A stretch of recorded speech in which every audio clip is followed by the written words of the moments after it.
고린도후서 8장 6절. 우리는 디토가 여러분 가운데서 시작한 것처럼 이 은혜로운 일을 완수할 것을 그에게 권면하였습니다. 고린도후서 8장 10절에서 11절. 참으로 이 일은 여러분에게 유익합니다. 여러분이 작년부터 실행하기를 시작하였을 뿐만 아니라 자원한 일이니 이제 그 일을 마무리하십시오. 여러분이 자원한 그 열심에 걸맞게 여러분이 가진 것으로 마무리하십시오. 빌립보서 1장 6절. 나는 여러분 안에서 선한 일을 시작하신 분께서 마시아의 예수와의 날까지 그 일을 완성하실 것을 확신합니다. 성경에 나오는 구약과 신약의 모든 선지자와 제자들은 우리 하나님께서 주신 사명을 완수하며 그 생을 마쳤습니다. 아브라함도 순종의 삶을 살았고 마지막까지 의로운 자로 생을 마쳤으며 모세도 또한 하나님이 명령하신 대로 이스라엘 백성들을 할 수 있는 만큼 이끈 후 비스가 산 봉우리에서 생을 마쳤으며 다윗 역시 신앙의 자태를 마지막까지 잃지 않고 품위 있게 죽었고 또 모든 구약의 선지자들이 이렇게 핍박받으며 우리 하나님 아버지의 마음을 전하다가 순교로 생을 완수했습니다. 우리 주 예수와께서는 태어나면서부터 마지막 십자가에서 죽으실 때까지 오직 아버지께 순종하심으로 이 땅에 있는 이 땅에서 주어진 그 아버지의 사명을 완수하셨습니다.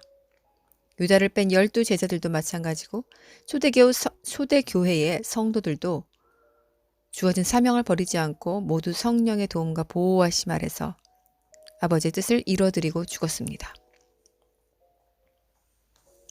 아버지께서 제게 열매를 보석으로 표현하시는 꿈을 주셨습니다. 이 꿈에서 저는 저를 매우 사랑해주던 남자친구와 함께 있었는데 그가 집에서 함께 있은 후 나간 후에 제가 따라 나갔고 다시 집을 제가 찾아 들어오려고 했는데 도저히 찾을 수가 없었습니다.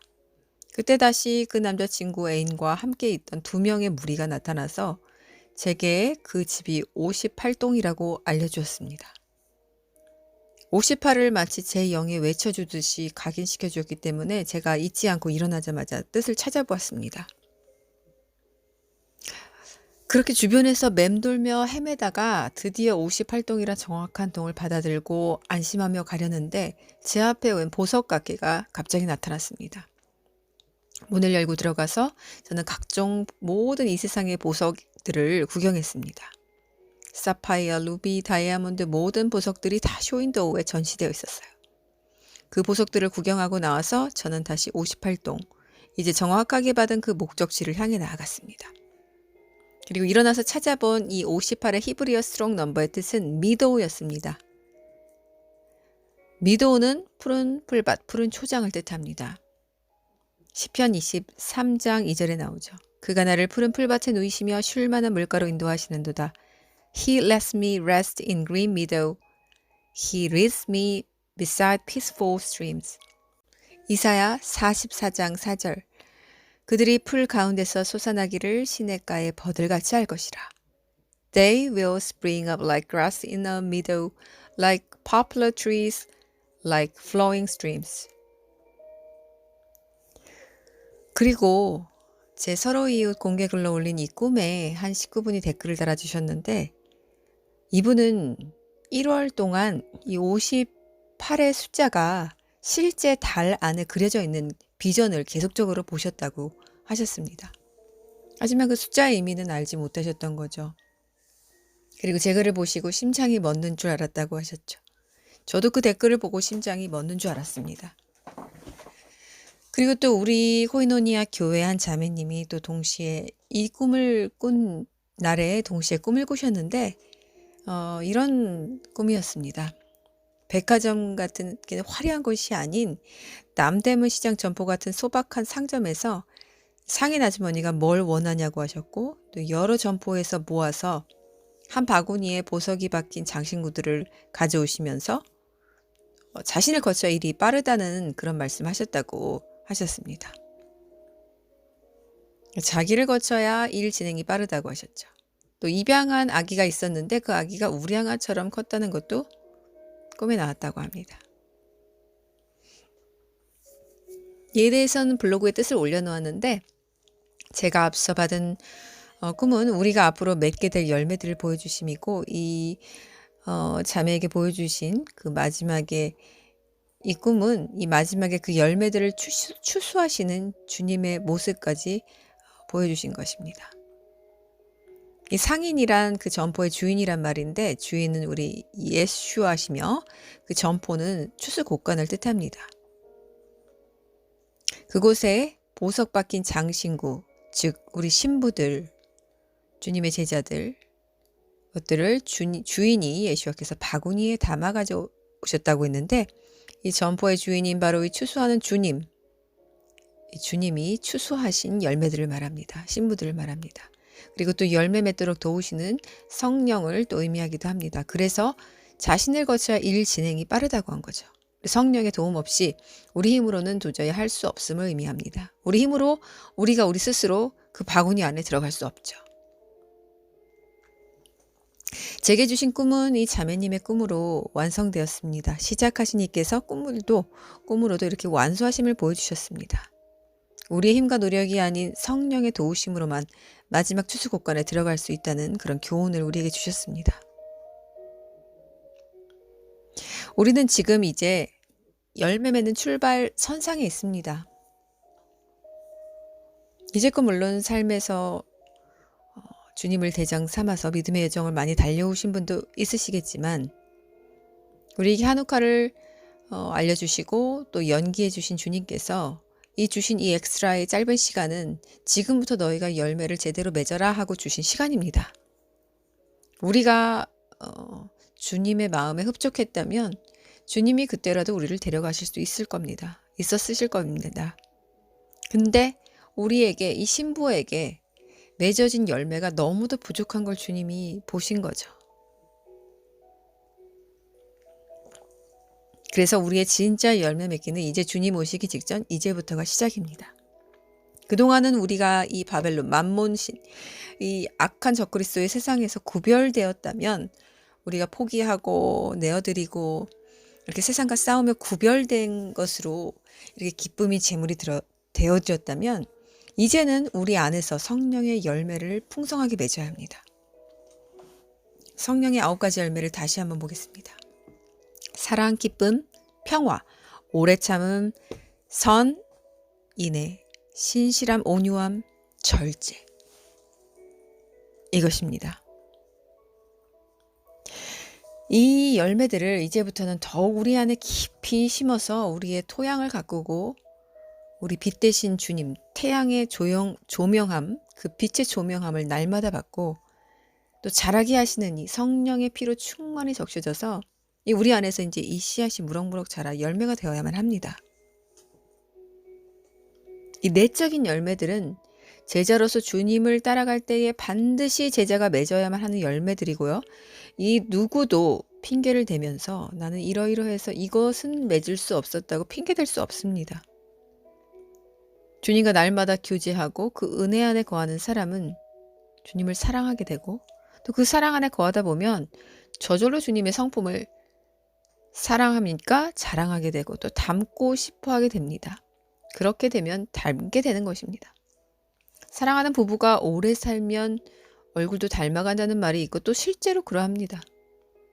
그렇기에 사랑하는 주님과 오랜 시간을 함께 동거동락한 자녀, 이 제자들은 그분을 사랑하기에 닮아갈 수밖에 없습니다. 그렇다면 반대로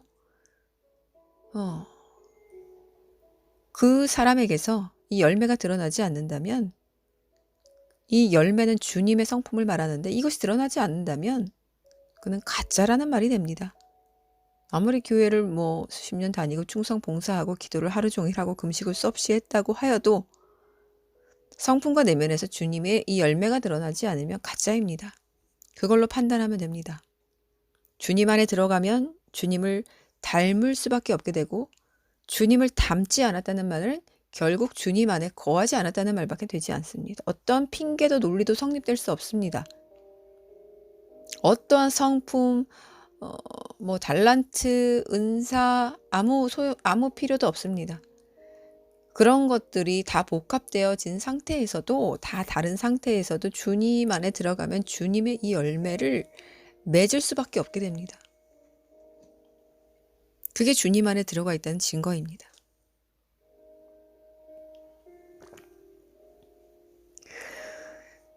하지만 바리새인들은 주님이 앞에 있어도 그 거룩한 분을 메시아로 알아보지 못했듯이, 이런 바리새인 신앙인들은 주님의 성품을 가진 그 자녀를 보아도 그 보석들을 알아보지 못하고 스쳐갑니다. 오히려 길거리에서 손을 크게 들고 크게 기도하는 그런 드러나는 사람들을 칭찬하죠.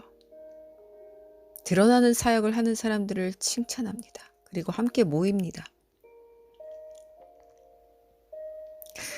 하지만 영의 사람은 영의 사람을 알아봅니다. 육의 사람은 또 육의 사람을 좋아하고 알아봅니다. 끼리끼리란 말이 있듯이 영도 마찬가지입니다. 같은 물은 같은 곳으로 흐릅니다. 거룩한 영이 더러운 영 안에 거하지 않고 더러운 영이 거룩한 영 안에 거할 수 없습니다. 영들은 같이 알아보고 같이 모입니다. 이 내면의 열매들이 이제 맺혀지게 되면 그렇게 두 가지 반응이 사람들에게 나타나는데, 한 가지는 영의 사람들이 그를 알아보고 가까이 오게 됩니다. 주님이 거하시는 성전은 자신 안에 있는 주님 향기를 알기에 그 향기를 품은 자를 사랑하게 됩니다. 그리고 한 몸이 되길 원하기에 한 몸이 되어 주님의 더 큰 몸된 성전을 이루게 됩니다. 또한 세상에서도 이 열매 맺은 사람들은 두드러져서 나타납니다. 어떤 업적을 말하는 게 아니라 이들은 작은 일 가운데서도 주님의 뜻을 위해 충성을 다하기 때문에 사람들 안에서도 그 빛된 선한 영향력이 드러나게 되어 있습니다. 이들 안에 있는 주님의 사랑과 위로와 안식과 평화와 평안의 영, 성령께서 그 빛을 항상 그들 안에서 조명하고 계시기 때문에 이 세상 가운데 거하는 바벨론의 자녀일지라도 그 빛을 사랑합니다. 그래서 그들 주위에 항상 사람들이 그를 좋아하게 됩니다. 그런데 이들이 이 빛을 미워할 때가 바로 있습니다. 바로 이들이 죄를 정죄할 때입니다. 이때는 어둠이 빛의 자녀들을 공격합니다. 이 사역까지 나아가는 것이 제자 사역인데, 이들이 죄를 정죄하기 이전까지는 세상에서 주님의 자녀로 그냥 살아갈 때는 가는 곳마다 이들이 주님의 향기를 풍기기 때문에 세상도 이들을 미워하지 않고 오히려 존경하며 함부로 하지 못합니다.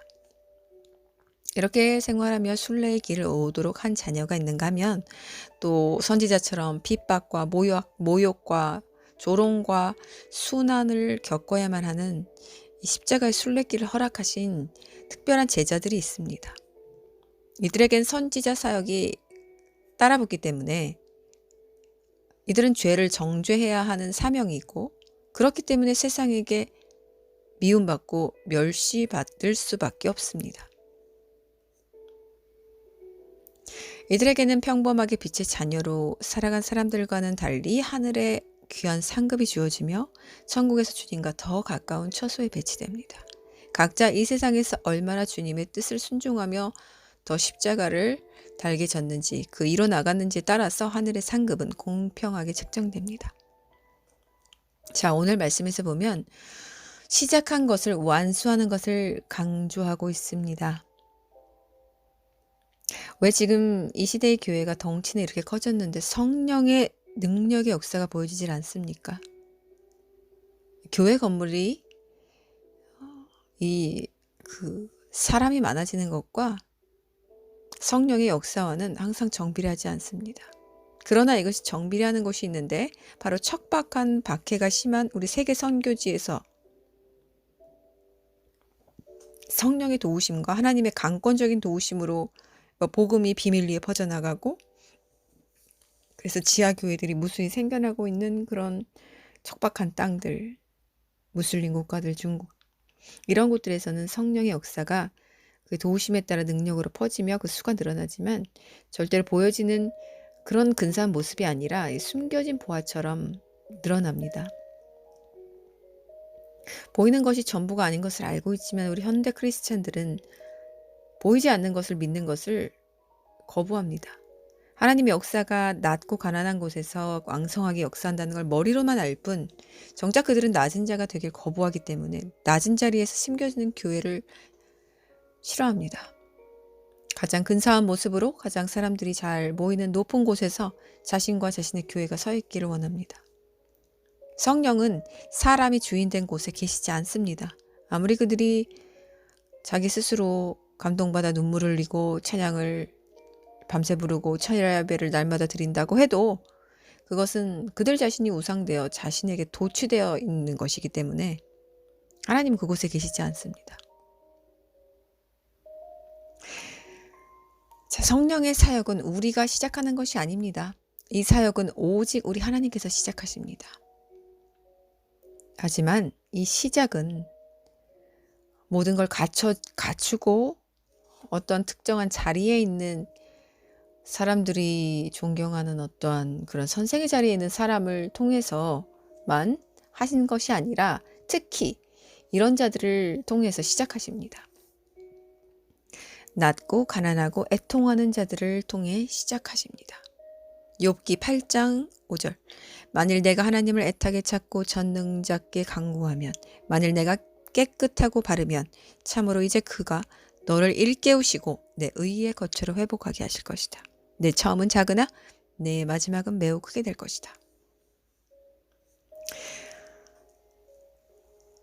욥기에서 나온 대로 하나님은 하나님을 애타게 찾는 자, 깨끗하고 바른 자, 또 산상수훈에 나타난 이런 자들을 통해서 시작하십니다. 영이 가난한 자, 애통하는 자, 겸손한 자, 의에 줄이고 목마른 자, 은혜를 베푸는 자, 마음이 청결한 자, 평화를 이루게 하는 자, 의로 인해 핍박받는 자들입니다. 이들은 바로 우리 하나님께서 택정하시고 그분의 예정하신 뜻을 시작하려고 이미 태초부터 작정하신 사람들입니다. 이들이 처음엔 작으나 그 끝이 창대해지는 이유는 이 역사는 우리가 시작하는 것도 아니고 이루는 것도 아니고 시작하신 이께서 그 마지막도 완수하시기 때문입니다. 알파와 오메가 되신 하나님을 이 강조하는 요한계시록에서도 보듯이 그분이 시작하셨고 마지막도 그분이 이루는 것을 우리는 알고 있습니다. 주 하나님이 이르시되 나는 알파와 오메가라. 이전에도 있었고 전에도 있었고 장차 올 자요 전능한 자라 하시더라. 나는 알파와 오메가요 처음과 마지막이요 시작과 마침이라. 그렇다면 우리가 시작한 것도 아니고 마무리하는 것도 아니면 우리가 하는 일은 무엇입니까? 우리가 하는 것은 주님을 따라가는 이 순종하는 것입니다. 이 순종하는 이 기간 안에 우리가 중간에 이해되지 않고 내가 생각한 것, 결정한 것, 내 뜻과 내가 생각했던 것, 목적한 바와 다르게 느껴져도 순탄하게 가지 않아도 주님이 앞서 가시는 것을 확신하고 아무 말 하지 않고 사람에게 환경에게 흔들리지 않고 끝까지 따라가는 것입니다. 이것이 우리가 하는 일입니다. 순종입니다. 십자가에 나를 못 박이고 주님을 그냥 따라가는 것입니다. 완수하실 주님을 바라보고 그 표대를 정확히 내 앞에 두고 그 표대만을 따라가는 것이 우리가 할 일입니다. 우리는 시작도 할 수 없고 완수도 할 수 없습니다. 왜 교회 사역이 처음에는 왕성한 듯 하다가 다 그 성령의 능력 안에서 마치지 못하는지 아십니까? 왜 이 시대에 진짜 영혼을 바꾸지 못하고 교회는 이렇게 많은데 나라는 여전히 타락해가며 여기저기에서 왜 성령의 능력으로 변화된 사람들의 간증은 일어나지 않고 있으며 왜 예배하는 사람의 숫자만 여기저기서 왔다 갔다 느는지 아십니까? 교회는 분명 존재하는데 왜 성령의 시대에 살고 있는데 왜 우리는 초대교회 같은 역사가 계속적으로 일어나지 않는지 아십니까? 그들이 하나님의 일을 시작만 할 뿐 계속해서 충성되게 순종하며 그 길을 걷지 않기 때문입니다. 그냥 첫 발만 몇 발자국 힘차게 기도하면 디딜 뿐 얼마 가지 않아서 다 중도의 길을 이탈하기 때문입니다. 기도로 시작했으면 끝까지 기도로 나아가 기도로 사역을 완수해야 합니다. 한 사역을 시작했으면 그 사역에 우리의 목숨을 걸어야 합니다. 그곳에서 물을 주고 거름을 주고 태양빛을 씌워주고 그래서 열매가 생길 때까지 또 가지치기를 하여 땅에 또 심고 또 다른 나무가 자라 또 고목이 될 때까지 그곳에 기도와 헌신과 섬김을 심어야만 합니다. 이것이 순종이며 주님의 사역을 완수하기까지 제자로서 우리가 할 일이며 도와드리는 일입니다. 우리는 주님을 돕는 자입니다. 우리가 뜻을 만드는 것도 아니고 우리가 뜻을 이루는 것도 아닙니다. 우리는 깨어서 주님의 뜻을 깨닫게 해주신 성령의 도움으로 그것을 순종하고 주님이 그 뜻을 이루기까지 그분 옆에서 우리 생각을 죽이고 우리 자아를 죽이고 계속적으로 주님을 따라가며 순종하며 돕는 자들입니다. 이것이 진정한 제자이며 마지막 주님의 신부입니다. 넉넉고 하늘만 바라보고 산에 올라가서 거룩한 울타리를 치고 혼자 사는 것이 신부가 아님을 깨달으십시오.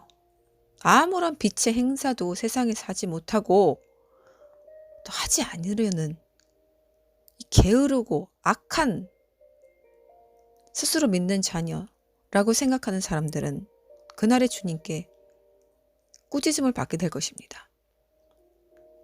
빛은 어떤 방식으로든 세상에서 드러나게 되어 있습니다.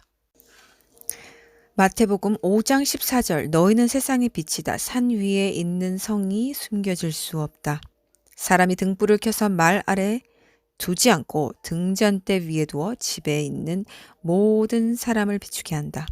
이처럼 너희 빛을 사람 앞에 비추어 그들로 너희 선한 행실들을 보게 하여 하늘에 계신 너희 아버지께 영광을 돌리게 하라.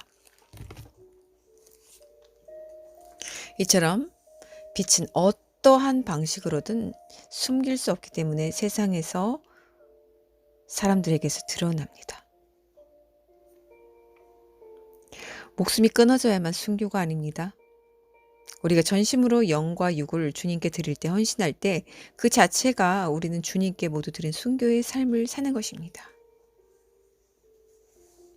사람들이 그들에게 주어진 주님의 미션과 소명들 속에서 투쟁하며 분투하며 마지막까지 순교하지 않습니다. 예쁘고 쉬운 사역의 꽃길만을 걸으려고 합니다. 사역자들도 모두 마찬가지입니다. 정작 주님이 기다리고 계신 추수할 곡식은 많은데 그곳은 가지 않습니다. 왜? 더러워서, 힘들어서, 귀찮아서. 추수할 참 곡식은 많은데 추수자가 없다고 하신 주님이 지금도 우리에게 그렇게 말씀하십니다. 그런데 사람들이 귀를 막고 들으려고 하지 않습니다. 그런 곳에 가서 할 사람은 따로 있다. 누가? 천하고 낮은 자. 그런데 주님이 그 천하고 낮은 곳에 있다는 것을 이들이 머리로만 알 뿐 믿으려고 하지 않습니다. 이들에게 이론 수업을 너무 많이 가르쳐준 대가로 위에서부터 아래까지 아무도 순종하는 삶을 살려고 하지 않고 주님이 계신 곳에 발도 디디려고 하지 않습니다. 그렇기 때문에 자신 안에서 열매를 맺을 수 없고 이 허울만 껍데기만 맺어서 교회는 더 두터운 세상과 더 두터운 장벽만을 쌓게 되었고요. 그리고 이 두터운 장벽은 또 아이러니하게 세상과의 타협을 이뤘습니다. 세상과의 두터운 장벽이라 하면은 뭔가 구별됨이라고 생각하실지 모르겠지만 그것이 아닙니다. 세상과의 장벽이라는 것은 주님의 사랑이 흘러가지 않는다는 걸 의미합니다. 그리고 이들은 세상 사람들과 별반 다를 게 없기 때문에 구별되지 않기 때문에 세상에도 매우 우호적입니다. 이 세상의 정부가 어떻게 하던 간에 그것이 우리 교회에 도움이 되거나 인정받는 길이라 할 때 적그리스도의 길이던 그리스도의 길이던 모든 걸 막론하고 그저 따라갑니다.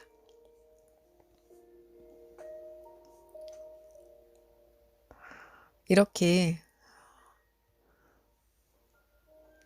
어떠한 사역을 시작하고 따라갈 때에 그 사역을 믿음으로 마지막까지 바라보지 않은 사람들, 주가 이루실 완수를 믿지 않는 사람들은 다 도중에 이탈합니다. 자신이 시작했고 또 자신이 마쳐야 한다고 생각하며 그 일이 계획대로 되지 않으면 몇 번 하다가 이렇게 포기하게 됩니다. 살아계신 성령의 뜻이 이루어드릴 자신의 십자가라고 생각하지 않기 때문에 충성하지 못하는 것입니다. 그렇기에 지금 그 어디에서도 초대교회 같은 이런 성령의 능력이 일어나지 않는 것입니다. 이것이 일어나는 것은 오직 척박한 땅, 핍박받는 땅의 지하교회일 뿐입니다. 오히려 신사도 같은 이런 악령이 장악한 곳에서만 사탄의 기적과 이적이 넘치도록 흘러 눈에 보이는 것을 따라가는 어리석은 자들을 낚아갑니다. 주님의 사역은 이들이 하는 것처럼 그렇게 근사하게 시작하지 않고 근사해 보이지 않습니다. 주변의 사람들이 도미노처럼 팍팍 쓰러지고 보이는 대로 마치 다 신적 능력을 전이받는 것처럼 이렇게 주님은 사역하지 않으셨습니다. 주님의 사역은 항상 낮은 곳에서 이루어졌고 인간이 보는 눈으로 볼 때는 한없이 미약하고 작아 보였습니다. 그렇게 시작은 매우 미약하고 볼품없어 보입니다. 마치 주님의 형상을 묘사한 것처럼 말입니다. 이사야 53장. 그는 그 앞에서 새순같이 올라왔고 메마른 땅에서 뿌리같이 올라왔다. 그에게는 준수함도 없고 아름다움도 없어 우리가 그를 보니 탐스러운 모습이 아니었다. 마태복음 2장 23절에 보면 이는 선지자로 하신 말씀에 나사렛 사람이라 칭하리라 하심을 이루려 함이로라 라는 구절이 나옵니다. 신약과 구약에서 나사렛이란 단어가 처음 나오는데요. 나사렛은 아주 보잘것없고 이런 시골 중에 가장 시골이었다고 합니다. 그래서 요한복음 1장에 나다니엘이 나사렛에서 무슨 선한 것이 날 수 있겠느냐라고 했는데 그것은 바로 나사렛이 그만큼 천한 곳으로 여겨졌던 것입니다. 예수님을 나사렛 예수라고 부른 것도 유대인들이 매우 경멸하고 낮춰 부른 것이죠. 그런데 재미있는 사실이 있는데 이 마태복음 2장 3절 말씀에서 선지자로 하신 말씀에 나사렛 사람이라 칭하리라에 따른 이 기록된 곳이 있는데 바로 이사야 11장 1절입니다. 그런데 여기에 보면 나사렛이란 말이 나오지 않고요. 이새의 줄기에 한 싹이 나며 그 뿌리에서 한 가지가 나서 결실할 것이요라는 말이 나오는데요. 여기에서 이 가지라는 단어는 네제르라는 히브리 단어입니다. 네제르. 그런데 이 나사렛이란 단어가 네제르에서 파생됐다고 합니다. 그래서 이 나사렛이란 단어 원단어가 네제르라는 가지에서 왔기 때문에 그 의미로 나사렛 사람이라고 칭한다고 번역한 것입니다. 이 네제르가 번역하면 이런 뜻입니다. 뿌리에서 나온 아주 가늘고 볼품없는 연한 가지. 이 네제르는 중동에 사는 뿌리 식물들 중에서 정상적으로 가지가 줄기에서 나오지 않고 이 뿌리에서부터 비정상적으로 쭉 삐져나온 모양의 가지를 말합니다. 그래서 아주 이게 뿌리 밑에 연한 가지 같은 것이 하나 쭉 삐져나온 건데 볼품없고 보기가 싫어서 이 네제르를 사람들이 발로 밟아서 꺾거나 칼로 쳐서 제거한다고 합니다. 그래서 이 네제르에서 나사렛이란 말이 생긴 겁니다. 그만큼 볼품없고 형편없다는 의미로 우리 예수와를 나사렛 사람이라고 부른 것이죠. 이러한 시작이 미약한 우리 주님이 결국 순종으로 하나님의 일을 완수하시고 승리하시고 마지막엔 결국 우리에게 어떤 모습으로 오십니까? 마태복음 24장 30절. 그때 그 인자의 표징이 하늘에 나타날 것이고 땅의 모든 민족이 가슴을 치며 그 인자가 큰 능력과 영광으로 하늘의 구름과 함께 오는 것을 볼 것이다. 우리 예수와 마시아 그분은 나사렛 예수와라고 천대받고 천시받고 조롱받는 이름으로 이 세상에 내려오셨지만 결국 마지막까지 순종하심으로 아버지 하나 되어 있는 그 아들 예수와께서는 아버지가 예정하신 뜻을 모두 이루시도록 자신을 드렸습니다. 그리고 그 끝은 결국 아버지가 하는 모든 일을 위임받는 영광을 받게 되셨습니다. 그분의 삶을 통해 순종이 얼마나 중요한가를 우리에게 알려주십니다. 낮은 곳에 우리가 있다면 주님이 사용하시기에 매우 수월하기 때문에 주님이 곧바로 그 사람을 사용하십니다. 순종한 아들이 빨리 씨 뿌리는 법을 배우고 빨리 농사를 익혀서 먼저 열매와 곡식들을 함께 아버지와 추수하게 됩니다. 순종은 커다란 것에부터 시작하지 않습니다. 아주 작은 우리 일상생활 가운데서부터 시작합니다. 거대한 미션을 주시지 않습니다. 아주 작은 미션부터 시작합니다. 내가 나에게 물 한 그릇 줬느냐. 어떤 자를 통해서 오신다고 하셨죠? 가장 낮은 자를 통하여서 주님은 그 사람의 몸을 빌려서 오십니다. 그리고 우리에게 테스트하십니다. 내가 과연 보이는 것을 믿느냐, 보이지 않는 것을 믿느냐, 그 마음 상태를 주님은 먼저 체크하십니다. 그 순종이, 작은 순종이 기쁨으로 이루어지는 것을 보셨을 때 그 다음 주님의 일을 또 맡겨주시는 것입니다. 작은 것도 깨어있지 못하여 주님을 스쳐 지내 보내는 사람에게는 절대 주님께서 하늘의 미션을 주시지 않습니다. 아버지의 계시를 열어주지 않습니다. 하나님의 마음을 알려주지 않습니다. 아니, 주님도 알아보지 못하는 사람에게 무슨 주님의 일을 시킵니까?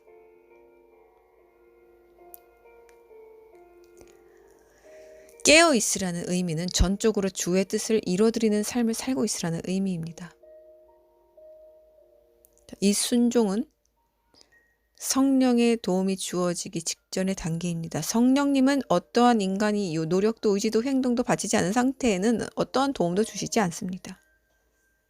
성령의 능력과 권세가 크게 나타나는 곳은 인간의 자아가 죽은 곳입니다. 그들의 영 안에서 순복함과 순종함이 온전히 일어난 곳입니다.